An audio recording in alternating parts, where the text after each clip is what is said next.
नमस्ते दोस्तों, आज की इस वीडियो में हम बात करेंगे एसबीआई की एक ऐसी शानदार स्कीम के बारे में जिसमें अगर आप लमसम इन्वेस्टमेंट करते हैं तो आप हर महीने 30,500 रुपए तक की मंथली इनकम प्राप्त कर सकते हैं।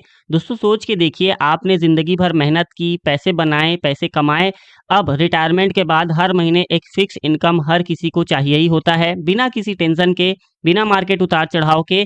तो क्या एसबीआई की ये स्कीम आपके लिए सही साबित होगी? या फिर एफडी से मंथली इंटरेस्ट लेना ज़्यादा समझदारी वाली बात हो सकती है।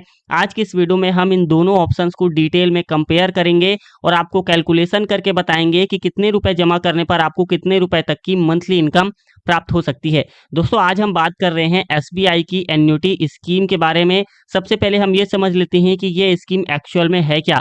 ये एक ऐसी एफडी टाइप स्कीम है जिसमें आप एक बार एक बड़ी रकम जमा करते हो, जिसे हम लमसम भी कहते हैं, और एसबीआई आपको हर महीने एक फिक्स अमाउंट वापस करता रहता है। ये मंथली पेमेंट दो चीज़ों से मिलाकर बनती है। पहला, आपका कुछ प्रिंसिपल अमाउंट, और दूसरा है प्रिंसिपल अमाउंट पर इंटरेस्ट। दोनों मिलाकर आपको दिया जाता है। इसे और सिंपल तरीके से कहूँ तो जैसे आप बैंक को लोन देते हो और बैंक आपको ईएमआई की तरह हर महीना इंटरेस्ट दे रहा है, बिल्कुल उसी तरीके से। दोस्तों की पॉइंट की बात करूँ तो ये रेगुलर एफडी नहीं है जिसमें सिर्फ इंटरेस्ट वापस मिलता है। यहाँ पर प्रिंसिपल प्लस इंटरेस्ट दोनों मिला के आपको हर महीने कुछ ना कुछ फिक्स इनकम दिया जाता है।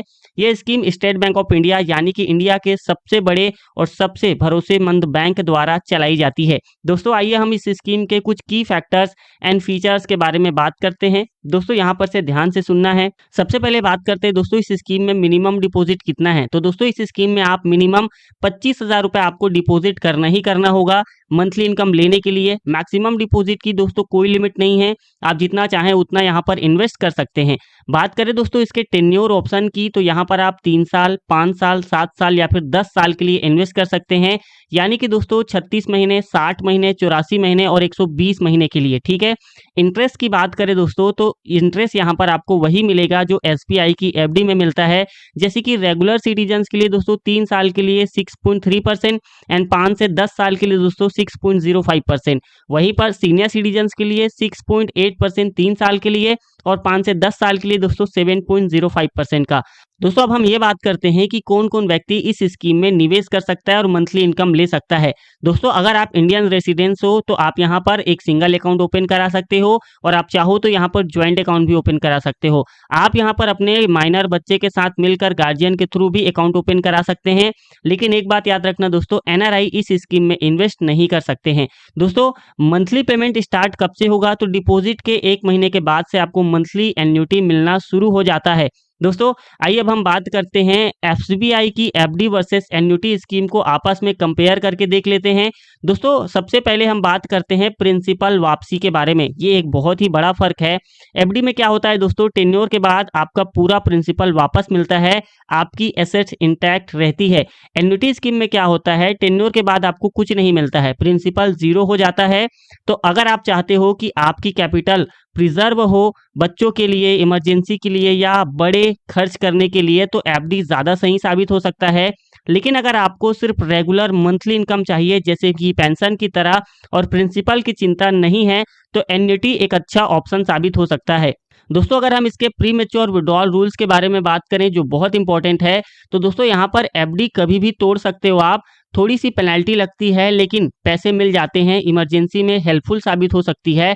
लेकिन दोस्तों एन्युटी स्कीम में सिर्फ डिपॉजिट होल्डर की डेथ हो जाए या फिर 15 लाख रुपए डिपॉजिट से नीचे पर ही आपको अलाउ किया जाता है।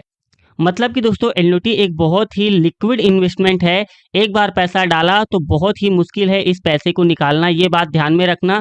अब हम बात करते हैं दोस्तों लोन फैसिलिटी के बारे में। दोस्तों एफडी में 90% तक आप लोन ले सकते हैं और काफ़ी आसानी से ले सकते हैं। एन्युटी में सिर्फ 75% तक लोन मिलता है, और वो भी सिर्फ स्पेशल केस के अंदर। लोन मिलने के बाद एन्युटी पेमेंट सीधा लोन अमाउंट में चला जाता है। अब हम बात करते हैं दोस्तों कौन इन्वेस्ट कर सकता है। तो एफडी में आप इंडियन रेसिडेंट्स होने चाहिए, एनआरआई होने चाहिए। एनआरआई भी कर सकता है, एचयूएफ कंपनी सबके लिए अवेलेबल होती है। लेकिन एन्युटी में सिर्फ इंडियन रेसिडेंट्स ही, इंडियन इंडिविजुअल ही इन्वेस्ट कर सकते हैं। एनआरआई यहाँ पर एलिजिबल नहीं होते हैं। बात करें दोस्तों टैक्स के बारे में, तो दोनों ऑप्शन में इंटरेस्ट पर टीडीएस लगती है। ये टीडीएस एप्लीकेबल है अगर एनुअल इंटरेस्ट 50,000 रुपए से ज़्यादा हो और सीनियर सिटीजन्स के लिए 1 लाख रुपए से ज़्यादा हो। आप फॉर्म 15G या 15H सबमिट कर सकते हैं। यहाँ पर दोस्तों एक नया फॉर्म हो चुका है, वह है फॉर्म 121। और दोस्तों इस फॉर्म को भर करके आप टीडीएस को अवॉइड कर सकते हैं आपकी टोटल इनकम टैक्सेबल लिमिट से, लेकिन कम होनी चाहिए। टैक्स स्लैब के हिसाब से दोनों पर इनकम टैक्स लगती है, इस एंगल से दोनों इक्वल लगते हैं। दोस्तों अब हम बात करते हैं DICGC इंश्योर्ड सेफ्टी के बारे में। दोस्तों दोनों ऑप्शन DICG के अंदर इंश्योर्ड होते हैं 5 लाख रुपए तक, यानी कि दोस्तों बैंक किसी सिचुएशन में डूब जाता है तो आपको 5 लाख रुपए तक DICGC के द्वारा यानी कि RBI के द्वारा, गवर्नमेंट के द्वारा इंश्योर कराती है। SBI जैसे बड़े बैंक के साथ ये रिस्क प्रैक्टिकली जीरो है, लेकिन गारंटी कोई नहीं दे सकता। तो दोस्तों आइए अब हम चलते हैं कैलकुलेटर पर और आपको कैलकुलेट करके बताते हैं कि कितने रुपए जमा करने पर कितने आपको मंथली इनकम प्राप्त हो सकती है। सबसे पहले दोस्तों हम रेगुलर पब्लिक के लिए बात करेंगे। तो दोस्तों अगर आप 1 लाख रुपए डिपॉजिट करते हैं 3 साल के लिए तो आपको हर महीने लगभग 3050 रुपए मिल सकते हैं। अगर आपने 5 साल के लिए किया तो आपको हर महीने लगभग 1950 रुपए मिल सकते हैं। और यदि आपने 7 सालों के लिए किया तो आपको हर महीने लगभग 1460 रुपए मिल सकते हैं। और अगर आपने 10 सालों के लिए किया तो आपको हर महीने लगभग 1120 रुपए मिल सकते हैं। दोस्तों अगर आपने अपनी इन्वेस्टमेंट को बढ़ा दिया यानी कि 5 लाख रुपया कर दिया 3 साल के लिए तो आपको हर महीने 3 साल तक 15,250 रुपए मिल सकते हैं। 5 साल के लिए किया तो आपको हर महीने लगभग 9,750 रुपए मिल सकते हैं। और अगर आपने 7 साल के लिए किया तो आपको हर महीने लगभग 7,300 रुपए मिल सकते हैं। और अगर आपने 10 साल के लिए किया तो आपको हर महीने लगभग 5,600 रुपए मिल सकते हैं।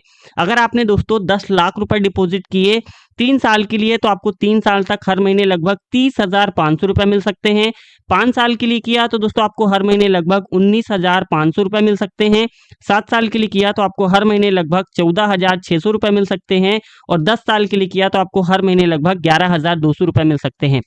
दोस्तों इसी तरह से अगर आपने 30 लाख रुपए डिपॉजिट किया 3 साल के लिए तो आपको 3 साल तक हर महीने 91,500 रुपए मिल सकते हैं। 5 साल के लिए किया तो आपको हर महीने लगभग 58,500 रुपए मिल सकते हैं। और अगर आपने 7 सालों के लिए किया तो आपको हर महीने लगभग 43,800 रुपए मिल सकते हैं। और अगर आपने 10 साल के लिए किया तो आपको हर महीने लगभग 33,600 रुपए मिल सकते हैं। अब दोस्तों हम बात करते हैं सीनियर सिटीजन्स के लिए। तो दोस्तों अगर आपने 1 लाख रुपए डिपॉजिट किया 3 साल के लिए हर महीने 3,100 रुपए मिल सकते हैं। 5 साल के लिए किया तो हर महीने 1,980 रुपए मिल सकते हैं। 7 साल के लिए किया तो 1,520 रुपए मिल सकते हैं। और 10 साल के लिए किया तो 1,200 रुपए मिल सकते हैं। अगर सीनियर सिटीजन्स ने 5 लाख रुपए डिपॉजिट किए 3 साल के लिए तो हर महीने 15,500 रुपए मिल सकते हैं। 5 साल के लिए किए तो हर महीने 9,900 रुपए मिल सकते हैं। 7 साल के लिए किए तो हर महीने 7,600 रुपए मिल सकते हैं। और 10 साल के लिए किए तो हर महीने 6,000 रुपए मिल सकते हैं। दोस्तों इसी तरह से 10 लाख रुपए सीनियर सिटीजन्स ने डिपॉजिट किए 3 साल के लिए तो 3 साल तक हर महीने 31,000 रुपए मिल सकते हैं। 5 साल के लिए किया तो हर महीने 19,800 रुपए मिल सकते हैं। 7 साल के लिए किया तो हर महीने 15,200 रुपए मिल सकते हैं। और 10 सालों के लिए किया तो हर महीने 12,000 रुपए मिल सकते हैं। इसी तरह से सीनियर सिटीजन्स ने 30 लाख रुपए डिपॉजिट किए 3 साल के लिए तो उन्हें 3 साल तक 93,000 रुपए मिल सकते हैं पर मंथ। 5 साल के लिए किया तो हर महीने लगभग 59,400 रुपए मिल सकते हैं।